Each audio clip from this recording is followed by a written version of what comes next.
everyone. I'm going to be the host of this sort of interview, if you like.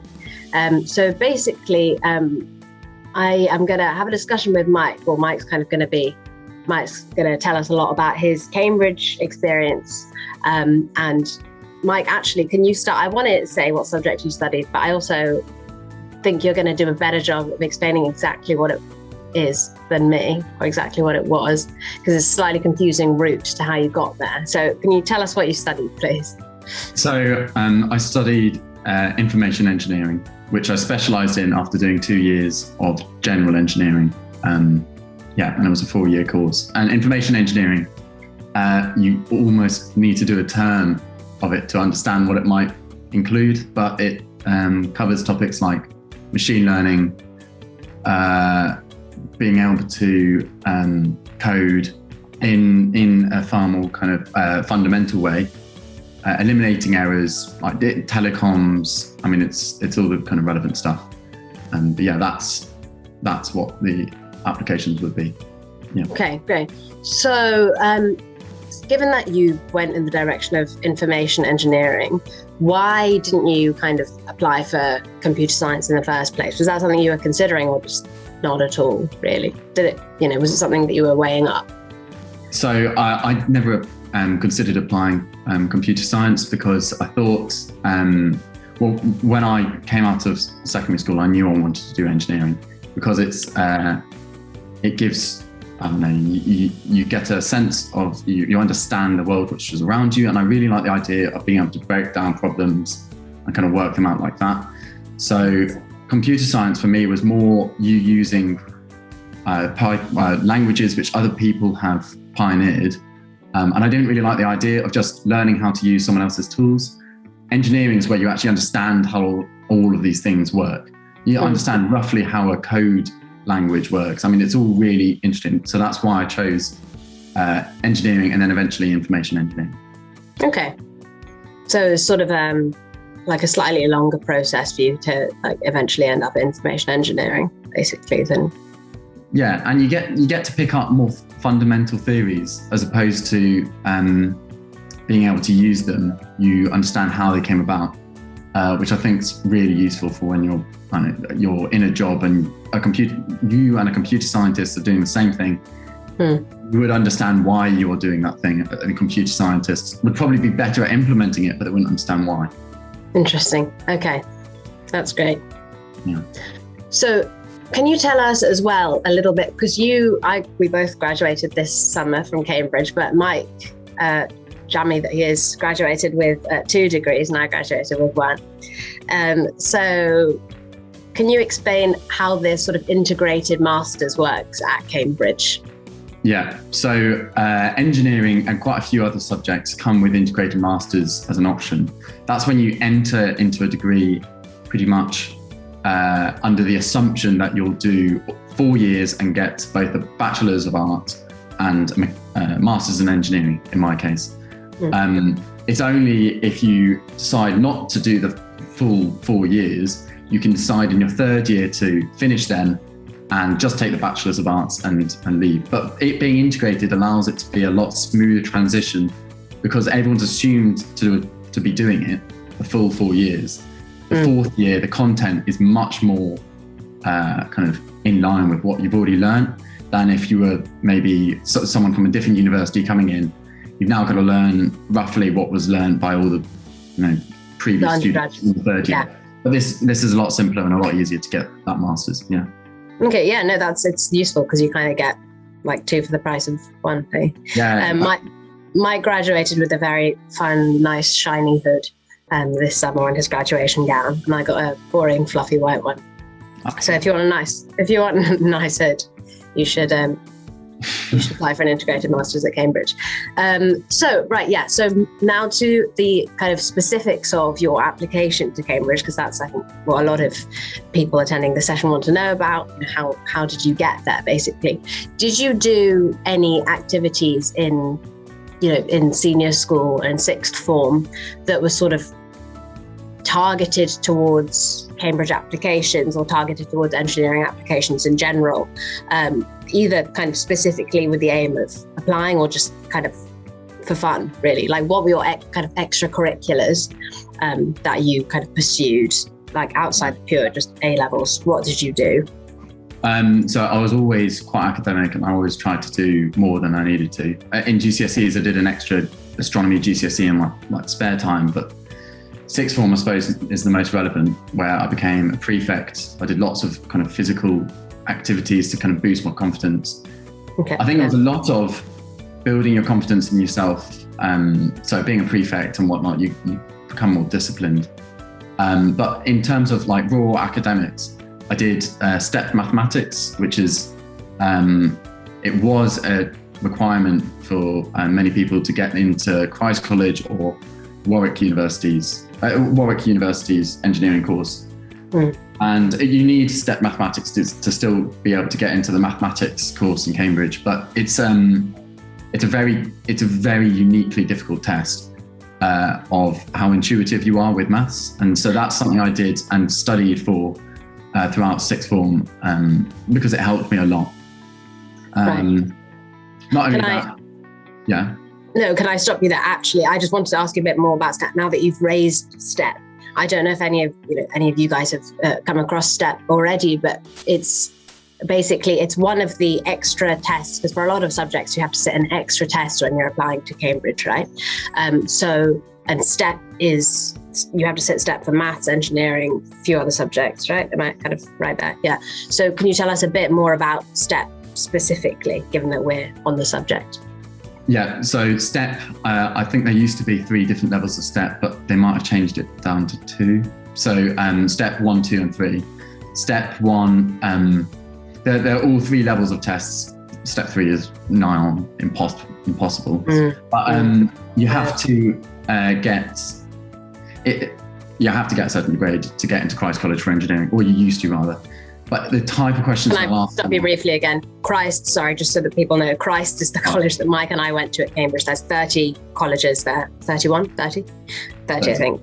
Yeah, and Mike and I were both at Christ. Carry on, Mike. Sorry, yeah. I'm using metadata there, but so you would do different types of questions. I mean, it would be pure maths, like mechanical related maths and whatnot, but they're very hard and they're not obvious at all. There's no syllabus towards it. I had to learn to do them totally on my own. And as a good example, it'll ask you a question which you're not supposed to know the answer of. You have to work methodically through. It's very difficult, but I recommend it, like especially in engineering or other STEM related subjects. I think it's really useful. Yes. So you recommend doing practice tests and everything, you mean? Can you find them online? I practiced step 2, even though I didn't need to, just because it helped my intuition, I think. Yeah, I see. So I did step, and then on top of step, I did some Olympiads. I did the physics Olympiad, which went well. And I think those are the sort of things that give you just the motivation to keep your head down, do well at academics.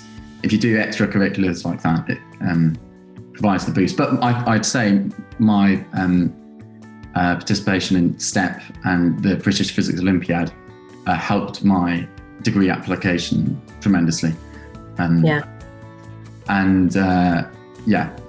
I mean that's what I did, and other related things like prefect. I think it just shows that you're more disciplined maybe than someone who hasn't done prefecting or something like that. Yeah, so it helps to kind of include a couple of things that show, discipline or hard work or whatever, intellectual curiosity in your personal statement, right? Some of your, Exactly. All right.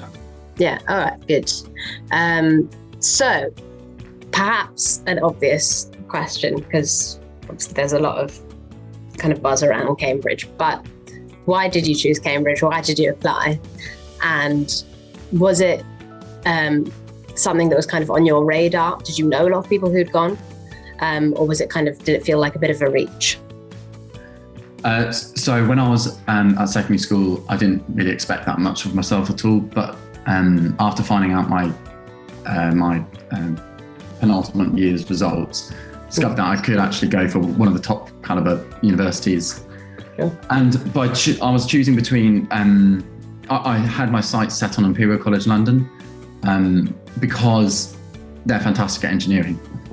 But I would say one of the most attractive things about Cambridge for me, and I've only been proved right by being there, is that you'll surround yourself with people who do different disciplines, different degrees entirely, and who are also very talented. There'll be very talented MMLers, historians and classicists. And as an engineer, if you were at Imperial, you'd only be able to talk to other engineers and scientists and other scientists, and it's not nearly as diverse in terms of subjects or conversations as Cambridge is, and it's very refreshing. I mean, you'll go. So obviously, Shefali and I, we spent we were at the same college.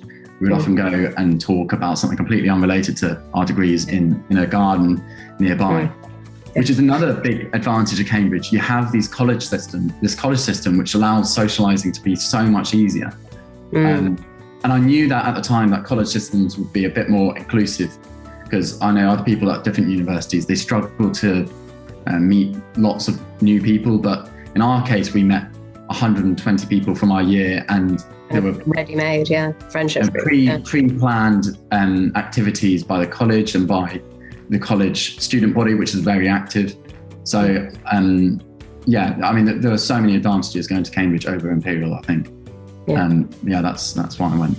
Definitely, yeah. I can second Mike on that, actually. So I think, when Mike says that I was an MML, that means modern and medieval languages. So it's just, I did Spanish and Italian, kind of literature and language. And it's very true, especially during this last year of coronavirus. Mike and I and a few others who are doing 4-year-long degrees would, just go every mealtime for a few weeks. We'd just, eat together and kind of talk together. And you do discuss such an interesting variety of things, because a lot of people at Cambridge genuinely are so passionate about their subject. And as Mike says, unlike somewhere like Imperial, you do get, which is a great university, but you get like a big variety of like interest of subjects of people. So that's great.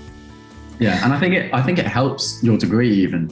Just talking about something other than your degree, but keeping yourself switched on. It does really help, I think. It keeps you motivated. Yeah. So again, back to the specifics of applying.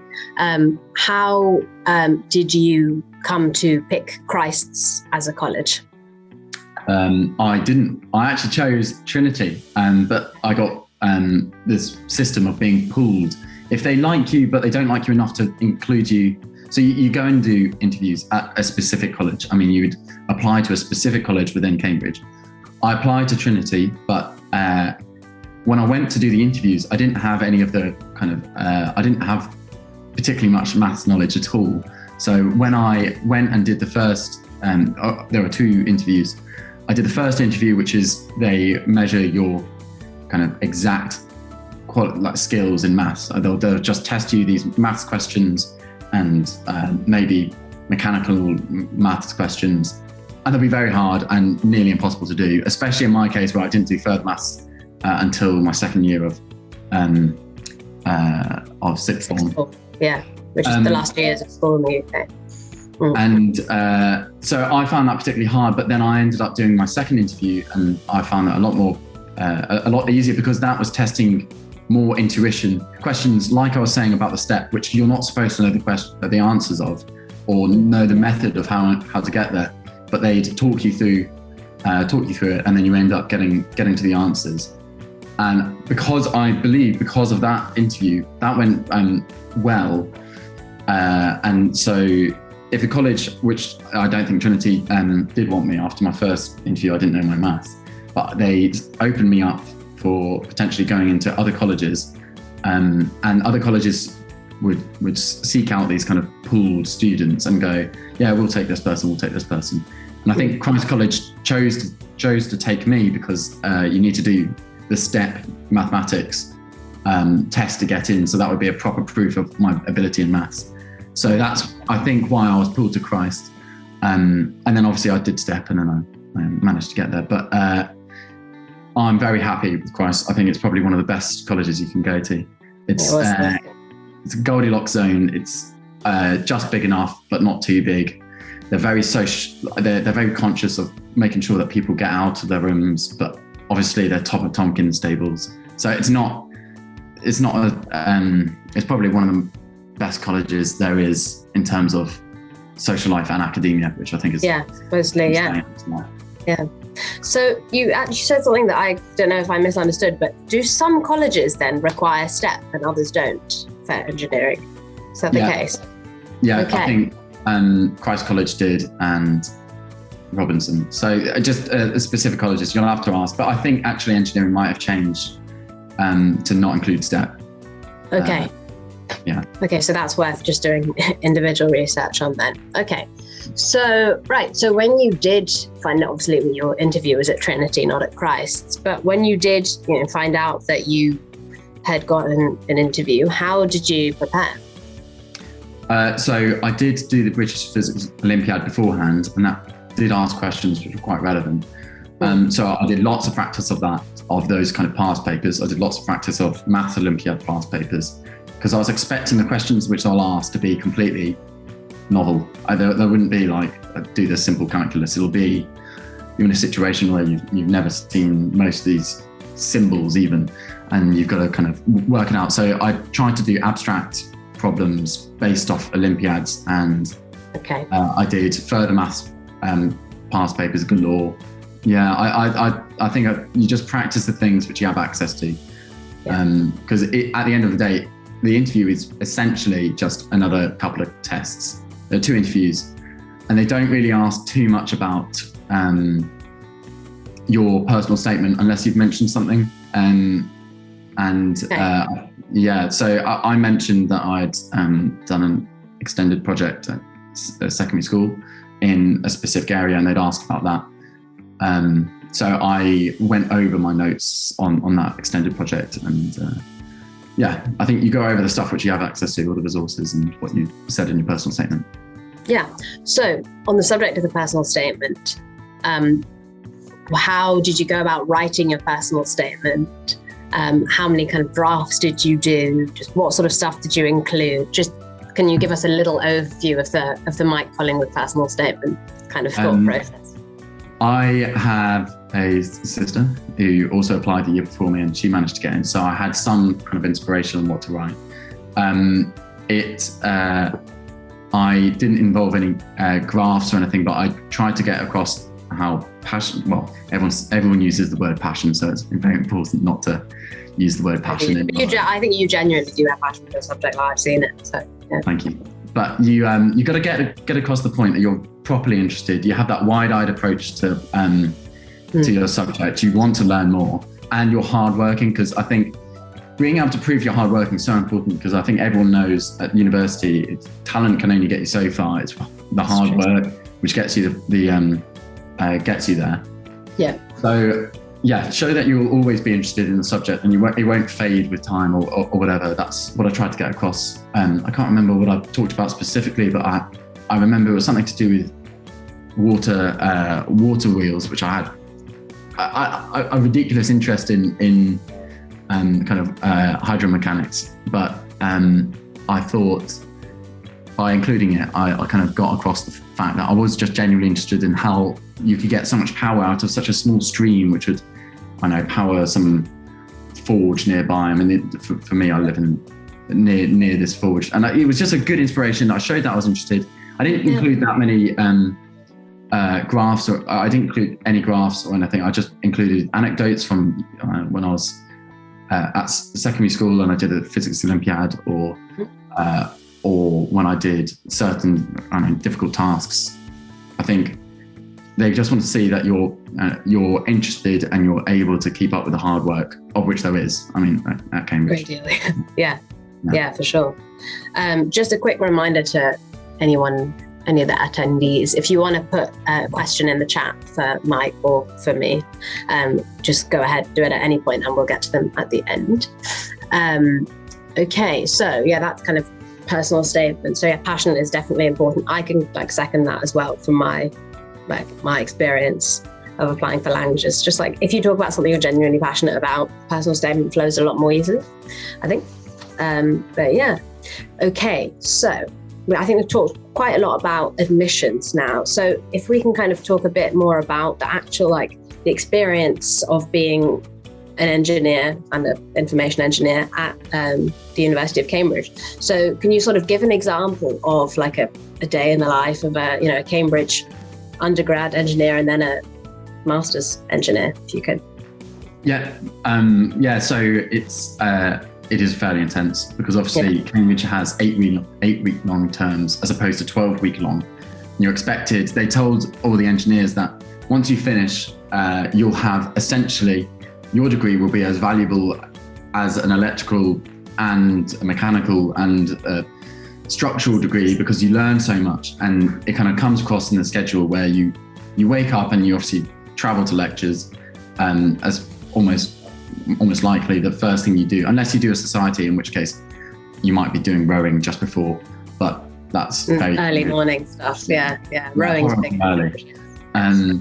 But you travel to lectures, you'll do probably a handful of lectures. Over lunch, it's likely that you'll either work or you'll try and find somewhere to eat, maybe at the department, or in my case, I went back to college quite a lot because that's where I knew a lot of people. Yeah. But then afterwards, it would be lab work, normally 2 hours or something. And in total, there are 24 hours of contact in a week. Gosh, it's a lot more than the humanities, I'll say that. They really do keep a leash on you. And then after that, so I'd say that's pretty much the chunk of the day gone. It might be 3 p.m. now, and you have those maybe 2 or 3 hours before dinner where you probably are going to be working in your either in your own room or in a library. Depending on what you choose. And then you have dinner, and then you either relax or you do more work. Well, it depends how serious you want to take it. I think anyone. You're right. To be fair, that's realistic. Any grade, so long as they just make it a priority.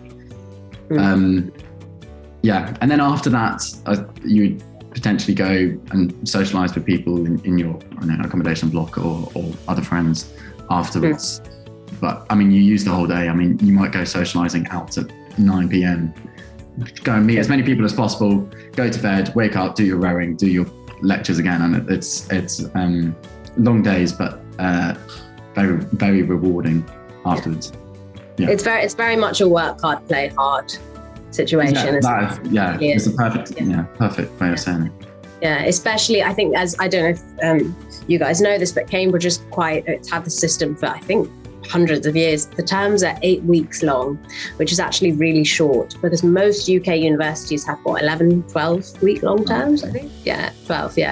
So if you think about usually a Cambridge degree is considered better, or you'll have a slightly higher level than some other universities. So if you think about you're condensing more work or harder work into less time, 2/3 of the time, that it tells you how intense, Mike's just explained how intense a Cambridge term is. It really is, but as you say, rewarding, but you have to you have to work pretty hard. You just have to spend the time. You won't even necessarily always get stressed, but no, if you just do it, you make sure you do the time, then you'll be fine. You're right. All right. So would you say that the sort of structure of your day changed a lot at the master's level, or would you say that because it was an integrated master's, there wasn't much difference? Was there much change? Yeah, I think so, quite a lot. Because you lose, I dropped out of some societies in fourth year. You kind of appreciate that academia is now the main reason why you're there, because a lot of friends would have left because after 3 years. Yeah. So you're doing your fourth year and you're like, okay, now I need to do something. I need to really focus on making sure I do well so I can get a good job. But also then again, you're not having that constant exposure to people because a lot of people left. So you have to organise your own fun a bit more, with a bit more effort. So it did change. It became a lot more structured, I'd say, which is nice, but it's very, it changed my attitude towards the degree to being a bit more like I have to work. It's getting closer to the real working world as opposed to first to third year, which was more do a ton of work, do a ton of this, do a ton of that, sleep, and then it's now like you've got to regiment yourself. Yes. Until you get there. Yeah. Okay. Interesting. So, you mentioned kind of future employment and like planning for jobs and stuff like that. At what step? Well, first, can you tell us a bit about your current job situation, and also just like your advice for what sort of stage people should start thinking about, jobs, whether that be like jobs in finance or jobs in engineering or comsci, just general advice for kind of job hunting at university. Yeah, so I'm lucky enough to be in a situation where I have a job for next year in 2022 October, but until then I have sporadic internships with relating to my fourth year project, which is really rewarding because I did my fourth year project and now I get to turn that into a product with a company. Yeah. It's fantastically. I've got very lucky because I knew some of the fellows at Cambridge, and that kind of opened the doors so that I can end up doing those internships. But yeah, so I think a lot of good career planning you should probably do if you're doing STEM a lot earlier on. So I know from Shefali and I's mutual friends, economists, in first year, I think it's the expectation that they do a spring week, which I think is over Easter. And then banking and consultancy, isn't it? That's this supposed spring week. Yeah. And then you do an internship if you do well in that. And I think the expectation or the hope is that you're doing internships every summer, or maybe even including winters. Although that's very intense and not everyone does that. But then engineering and a lot of other STEM subjects, internships are quite commonplace, and it's actually really useful to get some real world experience because you come out of Cambridge and you do learn a lot more theoretical stuff than maybe Imperial. So getting internships in early is really useful. And actually Cambridge Engineering, they expect you, or they require you to do at least one 6-week long internship. I think 6 weeks before you get into your third year. So it's the expectation. And I think I did an internship every summer except first year. But if I were to go back and redo that first year, I would have done an internship. So I think you just constantly have your eye out for improving your CV or getting a better experience. Yeah. And a lot of the internships will offer you jobs afterwards, if depending on how you performed. So I think it's really worth thinking about the whole time whilst you're at university. It will also help. I mean, it will help the degree massively if you do a load of coding and then you're doing information engineering where most of it's coding anyway. So yeah, it's worth doing. It's worth doing internships and other maybe projects or whatnot if you're doing engineering or comsci, because there'll be lots of societies open to you being able to do projects, which I think also is quite a lot of fun and would help. But yeah, so always think about it is my advice, which is a bit stressful, but yeah. No, but yeah, can't hurt. So you overall enjoyed your Cambridge experience? We know that, you told us that, but do you think there's kind of a particular personality type that's well suited to Cambridge, and specifically well suited to Cambridge for computer science or engineering, or do you think it varies a lot? I think it does vary a lot. It does vary a lot, kind of how you enter into Cambridge. I think being international and being a national actually makes a big difference because you'll have a different attitude. And your attitude towards your academia, you'll have to kind of complement with a correct, I don't know. So if you're more extroverted, you're going to have to spend more time thinking about your degree, thinking about academia. But that kind of person, where you come from, does actually make a bit of a difference. But I'd say more so than that, what makes a large difference is how you've got to take a leap of faith in yourself a little bit. And if you can't do that, it's really hard. So you'll be doing a lot of work. And like we were saying, you do lots of work. And it can be really frustrating if you can't get something initially. But you're not supposed to just keep on bashing your head against it. You're supposed to assume that later on you can leave it and then come back to it because you have the faith in yourself that you will actually manage to do it later on. Yeah. Being able to work under the kind of guise of you being able to, you think you're going to be able to do it later, so I'm not going to get so stressed over it. You get clear ahead, you get to be focused a lot better. You're going to be able to believe in yourself, because otherwise you get stuck at the first hurdle, you get really stressed over, you can't do this certain amount of code, or you can't do this certain problem, but you just got to relax, because it helps you focus, being able to relax. And I think that's something which comes with, you believe that you can do it in the future. So I don't know what characteristics are attributed to that, but being able to believe, yeah, I suppose, well, self-confidence kind of comes with experience, doesn't it? So maybe you go into Cambridge, a bit sort of anxious, and then as you go through it, you realize, it's tough, but I can kind of get through it. So I suppose it's like learning from your experiences, someone who does that, but then also, I guess, someone who's just naturally calm under pressure is like always good, isn't it? Yeah. They'll be fine. Yeah, they'll be fine. They'll be fine, mostly. Yes. Okay. So just kind of a last question. Again, reminder, Mike and I are about to get onto the kind of Q&A section. So if anyone's got any more last questions, please put them in the chat.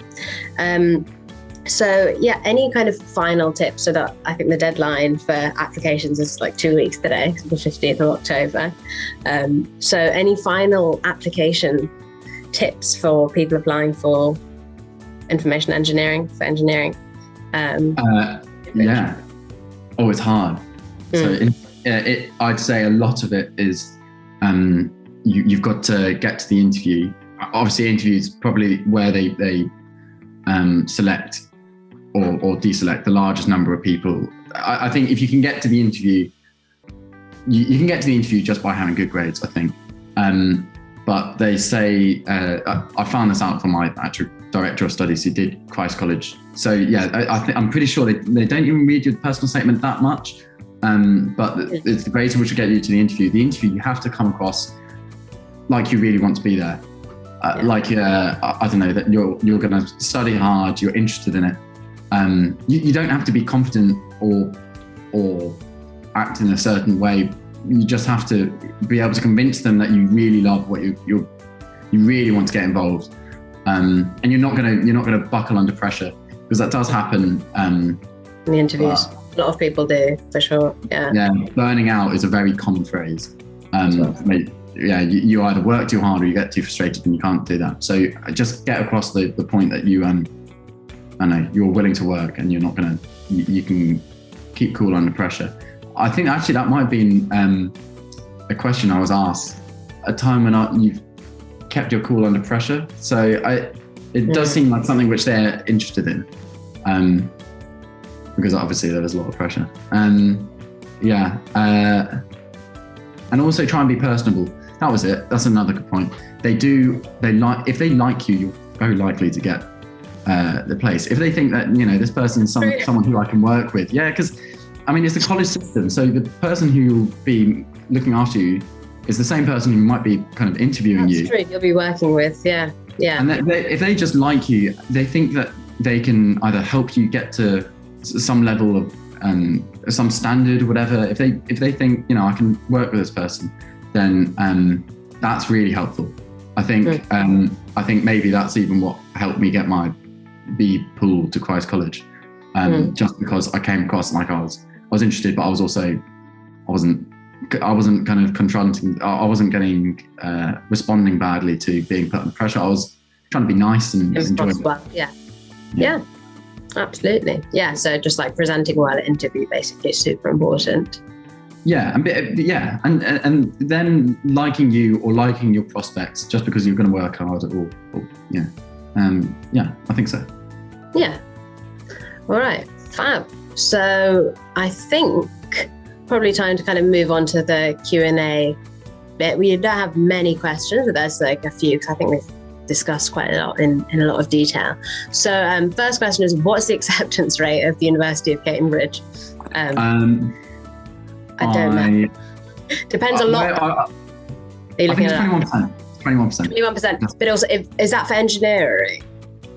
No, just because it varies a lot from subject to subject. So say some subjects, like if you apply for classics, so that's Latin and Greek, it's like 50%. Yeah. So I've actually got it up. I mean, I've just done a Google search, but it's economics is the hardest. That's 13.7%, and then engineering second hardest apparently, which is 16.75%. Yes. So it's in that region, but I'd say if you got to interview, I think it's 1 and 2, 1 and 3. Really? Okay, that's not bad. So you get a lot closer. But yeah. All right. Okay. Next question is, how personal can anecdotes be in your personal statement? Or so should they be extremely detailed and told as if they were a story, or is it better to simply list them out, is the question. So this is, I think write them a little bit in a story, just because you want to make it readable. Lots of people, I mean, they skim your personal statements. You don't want it. I know I say it, and they'll skim it, but they'll pick up the feeling, which is the important thing. I think pretty much the personal statement is just getting across the feeling that you're, passionate. So I wouldn't list them. I would try and kind of put it in a story, and I wouldn't go so personal to include names of your pets or whatnot, but I would put under real pressure because of this. Yeah, so I suppose that's not particularly personal. It's just whatever situation you were in, try and convey that. I agree that it is, you can be personal. It is what situation you were in, but I think it's why does this situation show your passion? Like, I don't think you should waste words or characters in a personal statement, because you are quite limited. But I think, do go personal, because like a personal experience like shows why you are applying for that subject, right? It's like you said earlier, like you live by this sort of water feature, therefore that's, therefore you're interested in this, and that led you to apply, like write about this in your personal statement. So it can be. It's like, it's not even about you, it's just about your interests, like taking you away from it. It's what kind of inspired you. That your inspiration is what they care about, not about you really. No. Okay. And one more question is, what things should one consider when choosing which college to apply to? What do you think, Mike? Obviously you Shefali, you would also have knowledge on this, but Trinity College, very hard for STEM subjects because they're put under enormous pressure. And there isn't that much social kind of, I've forgotten the name, but you can't, they don't treat you nearly as well as they should. John's, they try, but it's like they do put you under pressure. John's College, big college, lots of kind of nice novelties, and a very respectable college, lots of good societies. John's and Trinity are the wealthiest, aren't they? Yeah. Jesus is the next wealthiest. I think also I would have a look at the histories, the size. If you're interested in sports, check in if they've got sports pitches, because Jesus College has huge sports pit. They have sports pitches on like really close to their college. Check the commute, because some colleges are a lot further away. Christ College is right in the centre, which is really useful. Helps. And I know it sounds like you're working all the time, but it is quite convenient only having to travel like 2 minutes walk to then. It's a minute walk and a minute back, just to go and get food if you're peckish, as opposed to you live in Girton, which is very far away, which I don't recommend. Like 15 minutes cycle, Yeah, you have to travel quite a way, and ridiculously, the cycle and the commute to your department or to other places does play a part in what grade you get, because it makes you tired or not. And so you can't work as well when you're actually that tired. And if you're working quite a lot between the breaks, and you've got to cycle back maybe to go and work in your room, and then you cycle there, and it all kind of adds up, and you might get tired throughout the day. And some colleges put way too much emphasis on sports. I'd say Fitz College, Girton College, others they're far more interested in sports, and they might be a bit too rowdy when you're having dinner. I think choose a respectable college, but there isn't too much you can say, because every year the feeling of the college changes. Based on the cohort. Yeah, and I think Christ College has quite consistently nice. I recommend Christ, but I also recommend Christ. Yeah. That being said, Christ is very, I wouldn't say it's high pressured, because I think like pressure is always like, they can't force you to do anything. They don't tell you what to do because you're an adult, right? At university, it's not school. Yeah. But I think the feeling in Christ's is generally one of working pretty hard, like being pretty disciplined. It's like Mike said. So I think Mike mentioned the Tompkins table earlier, and Christ's being at the top of the Tompkins table. So it's this ranking. Some people say it kind of doesn't mean that much, and in some ways it doesn't. But it's this kind of ranking of Cambridge colleges based on how many firsts are gotten by the college each year, and the students get each year. So Christ was at the top of it, I think, for 2 or 3 years whilst we were there. So, that to be at like the top of something at Cambridge it tells you quite a lot about the students, that they really do work. So I think if you want somewhere more chilled out, that is chilled out as far as Cambridge goes, that's also important to think about, slightly more like chill ones. What would you say? Maybe Murray Edwards if you're a girl. Yeah, Murray Edwards is quite a good one if you're a girl, or Cavendish. And yeah, Peterhouse is quite nice. There are lots of nice ones. Corpus Christi is nice. Yes. Yeah, they have nice reputations. Yeah, I'd say actually most of the ones which are in the town are good, especially if they're more central. I think they're in general quite good. I can't really comment on too many others because I don't really know. But Jesus is very sociable. That's another. Yeah. That's another. Jesus College, yeah. All of them good in different ways, but there are some. I agree with Mike's points. Lucy Cavendish, you can't apply for undergrad though, can you? It's Newnham, I don't know that. Oh right. I think. Well, I'm not. Yeah. I'm not a girl. Yeah. So there are two or three colleges that are all women. So Newnham, Murray Edwards, and Lucy Cavendish. And I think Lucy Cavendish is only postgraduate applications. But if you're a woman in STEM, which I guess some of you are, there are kind of specific open days that a lot of these colleges hold, because obviously historically women have been underrepresented in STEM. So especially like the all women's colleges, they focus on that. So it's worth looking that sort of stuff up at Newnham and Murray Edwards College in particular. But yeah, so it's up to you. The colleges, they vary a lot. You'd have a good experience at any of them really in different ways.